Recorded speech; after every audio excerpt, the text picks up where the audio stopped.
Hey guys, it's Wendy. I'm making lunch and we are having this delicious one-pot meal, which is chicken sausage with kale and white beans, although I am improvising a little bit today.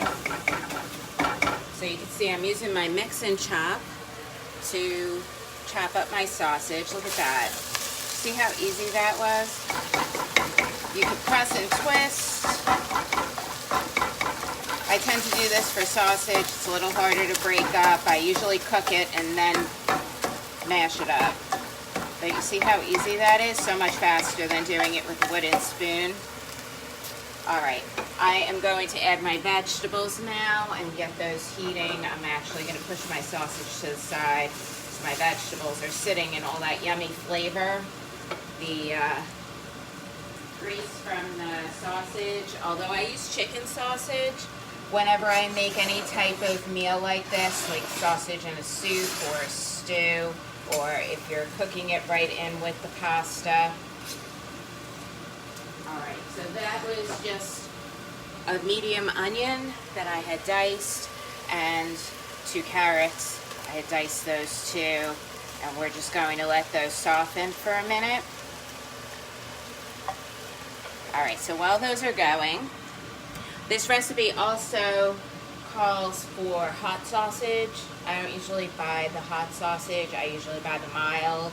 So I'm just going to add, hi Roseanne, hi Heather, thanks for watching.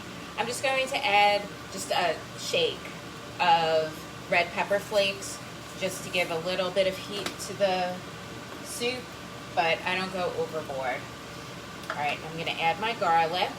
I forgot how many garlic cloves. Okay, we'll go with 2. That's probably good.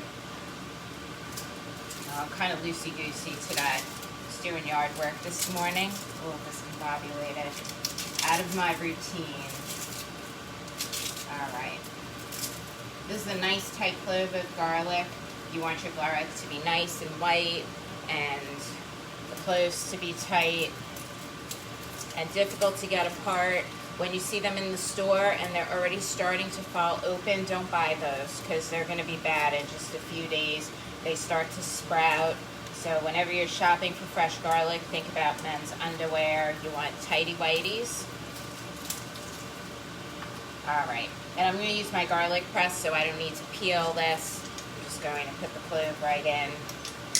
Give it a good squeeze. You saw that garlic shot right out. One more. I'm just using a little cleaning tool to get my garlic out of the press. So don't use a knife on the garlic press to get the garlic out. I made that mistake with my first one and it actually scraped the finish off and I had to throw it out because it was kind of flaky and that made me nervous. So only use the plastic tool or use something that's not metal so that you don't. I'm going to actually add one more garlic clove because that didn't seem like a lot. We like garlic in my house. So let me do one more.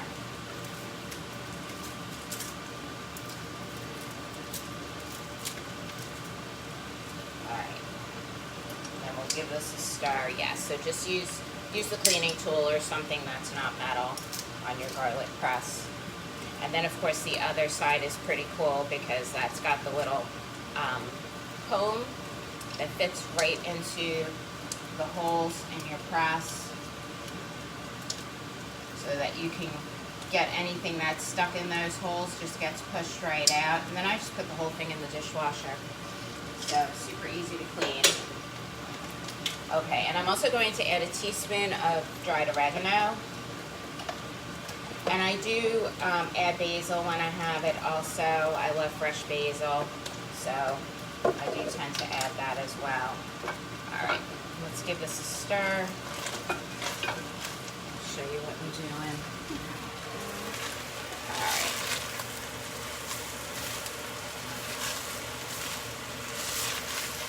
You can see the onions already going clear.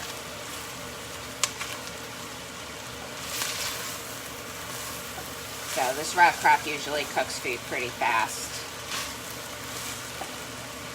So So you could do this in your slow cooker stand too, because the Rock Rock also has the slow cooker stand that goes with it. Oops, sorry, I got my thumb in there. All right, let's add 4 cups of chicken broth.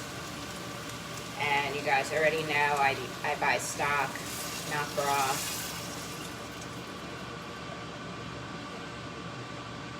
So I usually mix it up ahead of time.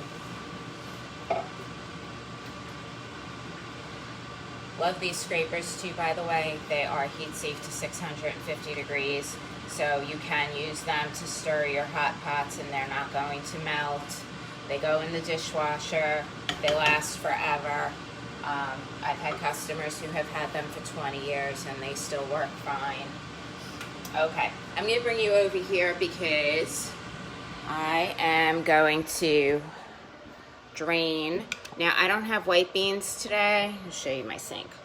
I have chickpeas though. So we're gonna go with some chickpeas. I don't need to use my can opener because this one is a pop top can, but I am going to use my can strainer, which is pretty cool. So with the strainer, just this cute little gadget, fits in your drawer. You put it on top of the can, and instead of dirtying a big colander, you can just flip your can over. If you want to rinse your beans before you put them in whatever you're making, just drain whatever's in here, fill the can up with water again, and then strain it again. Super easy, right? Okay, we're going to add this to the pot. I'll bring you back.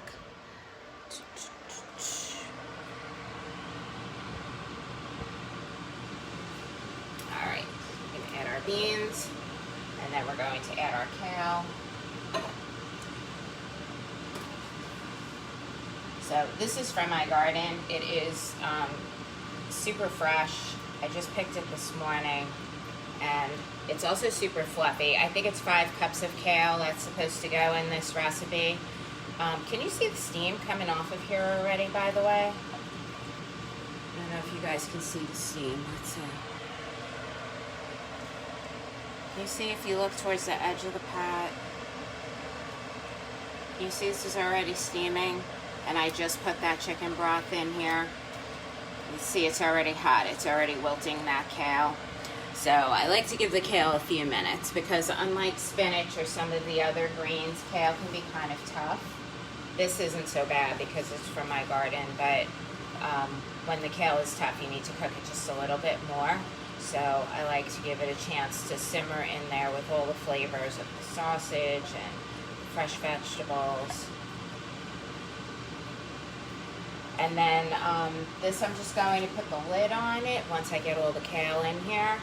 And see how it's like fluffy, so you kind of have to add it in batches, get it into the chicken broth so it wilts a little bit, but I assure you it will all fit in here.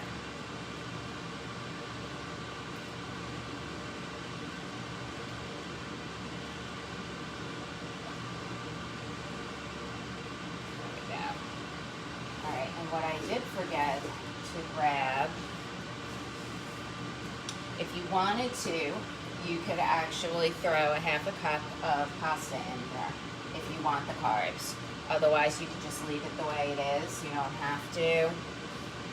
But if you're feeding your kids or your husband and they feel they need some carbs, or you want some carbs in your stew, you could of course add a handful of little elbows, or what are those tiny tubes called? I forgot. Yeah, I'm drawing a blank. Alright, so here's my stew. And it's so pretty, so colorful, and so yummy. And then just serve this with a little bit of Parmesan cheese sprinkled on top. Alright, if you guys have any questions, let me know. Or if you want the recipe, I'll post it. Otherwise, thanks for watching. Have a great day. Bye-bye.